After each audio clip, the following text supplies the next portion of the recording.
చంద్రబాబు నాయుడు గారికి ఎవరు వ్యతిరేకం అయితే వాళ్ళకి వ్యతిరేకం నేను. చంద్రబాబు నాయుడు గారికి ఎవరు సపోర్ట్ అయితే వాళ్ళకి సపోర్ట్. నాకు రెండో క్వశ్చన్, రెండో ఏజెండా ఉండదు. రెండో ఏజెండా ఎప్పుడూ ఉండదు మీకు.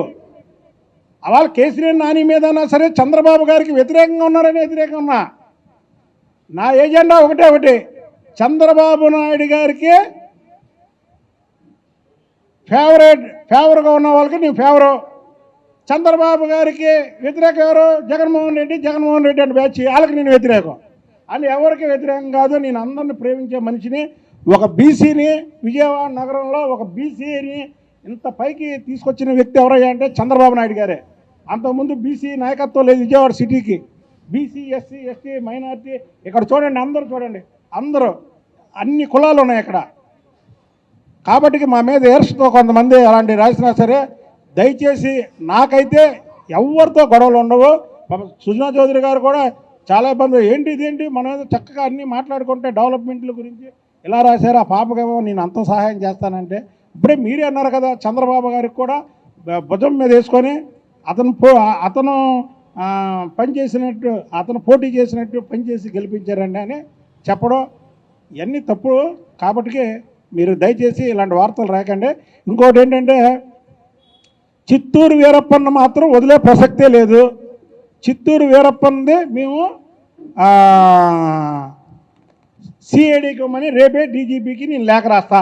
ఏ డబ్బు మదంతో అయితే రాజకీయాలను శాసించడమే కాకుండా రాజకీయాల్లో నిజాయితీగా ఉన్న వాళ్ళని ఓడిస్తానని శపథం చేయడమే కాకుండా ఒక ప్రతిపక్ష నాయకుడిగా చంద్రబాబు నాయుడు గారు పొంగనూరు వెళ్తే దారి కాచి రౌడీ మోకలతో, దారి దోపిడీకారులతో ఆయన మీద రాళ్ళు వేయించినటువంటి వైను ఈ చిత్తూరు వీరప్పంది. ఇవాళ ఒకటిగా ఈ చిత్తూరు వీరప్పను ఇవన్నీ కూడా బయటపడుతున్నాయి. కాబట్టి ఇతని ఆస్తులు ఏవి కూడా ఇతని సొంతం కాదు.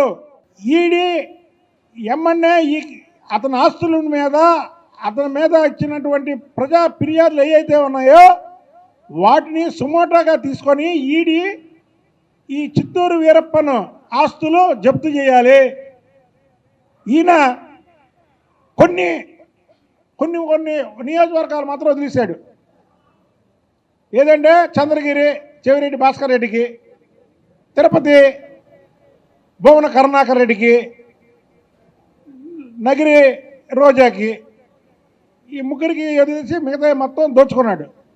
భువన కరుణాకర్ రెడ్డి కొడుకు టీడీఆర్ బాండ్లో పెద్ద కుంభకోణం చేశాడు.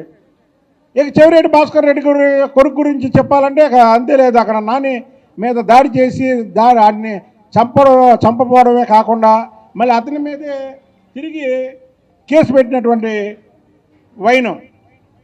అలాంటి వ్యక్తులు ఇవాళ రాజకీయాలకి పనికిరారు. ఈ చిత్తూరు వీరప్పన్ని ఆస్తులన్నీ కూడా వెంటనే జప్తు చేయాలి మేము డిమాండ్ చేయడమే కాకుండా మిథున్ రెడ్డి ఆస్తులు వీళ్ళు ఎర్రచందనం స్మగ్లింగ్ నుంచి ఇప్పుడు పవన్ కళ్యాణ్ గారు ఫారెస్ట్ మినిస్టర్, ఆయన ఒక్కసారి ఆయనకు కూడా అప్పీల్ చేసుకుంటున్నా. 2019 నుంచి 24 వరకు శేషాచలం అడవుల్లో ఎంత ఎర్రచందనం వీళ్ళు స్మగ్లింగ్ చేశారంటే అది చెప్పడానికి వీలు లేదు. అందుకే చిత్తూరు వీరప్పను ఈ పెద్దిరెడ్డి డబ్బు మతంతో చంద్రబాబు గారిని కుప్పంలో ఓడిస్తానని అక్కడ కూర్చున్నాడు. ఈ వీరప్పని వారసుడినేమో పిఠాపురంలో కూర్చోబెట్టాడు.